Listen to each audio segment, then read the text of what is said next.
Hi, this lesson is the second part of distance, and it's trying to find the distance between 2 points.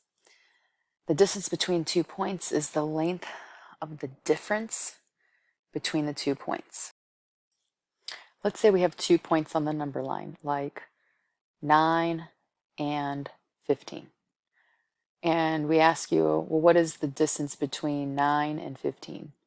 Well, we could subtract 9 from 15 and figure out, well, hey, the distance is 6. So difference, again, means that you subtract the 2 points, and there's a general formula that we use to represent that, and that is using x sub 2 minus x sub 1, but we take the absolute value of that. And the reason is because it then forces the values to always be positive, since distance can never be negative.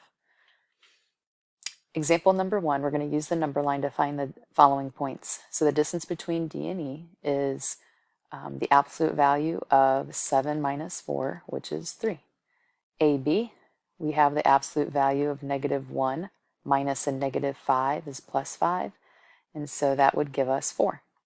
Now go ahead and try EC and AE. EC would be the absolute value of 7 minus 1, which is 6, and AE would be the absolute value of 7 plus 5, which is 12.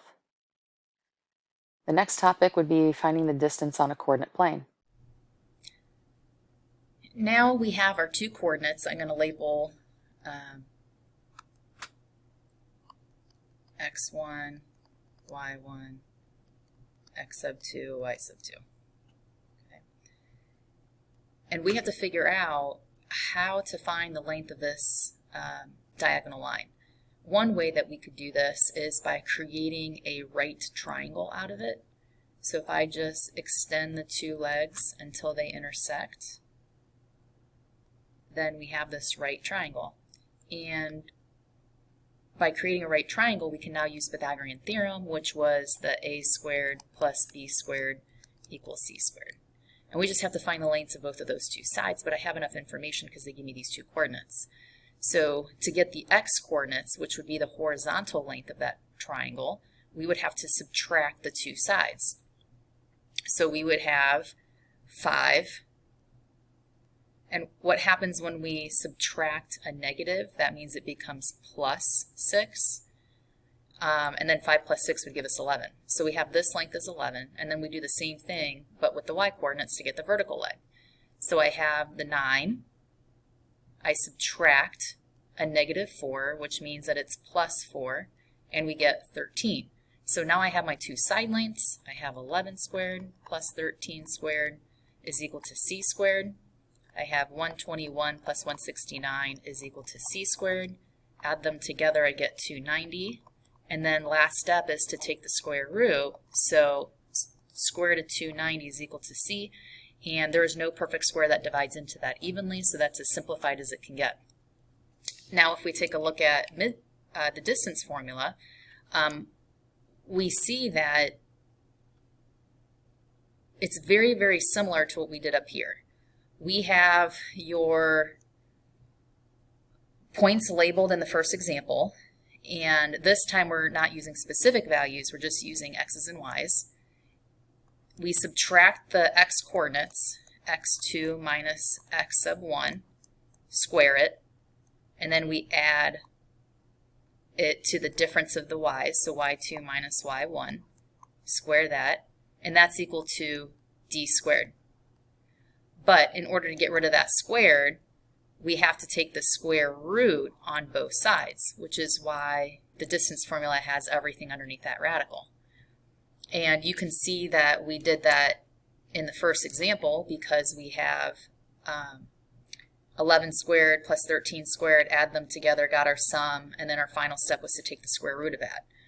So essentially using the Pythagorean theorem is the same method as using the distance formula. We have 2 examples. The first one, find the distance between U and V. U is all the way down here at the blue end point, and V is all the way up here.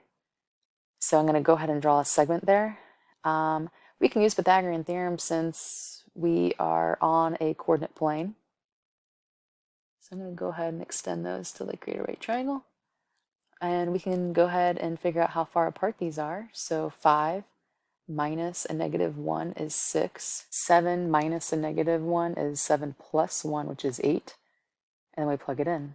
6 squared plus 8 squared is equal to c squared. So 36 plus 64 is equal to c squared. Add those together, you get 100.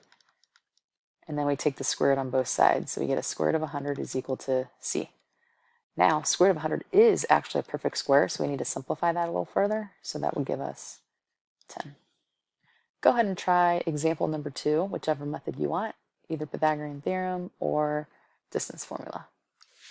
So I went ahead and labeled the points x1, y1, x sub 2, y sub 2, and plugged it into distance formula. So this first line shows how I substituted the values in. And then I cleaned up the signs in the second line. So if I added what's in parentheses, I get 7 squared plus 7 squared, and I get 49 plus 49 is 98. And now notice that 98 does have a perfect square, and I can divide out at 49 2 times. And if you look at the line up here, notice it's 49 plus 49.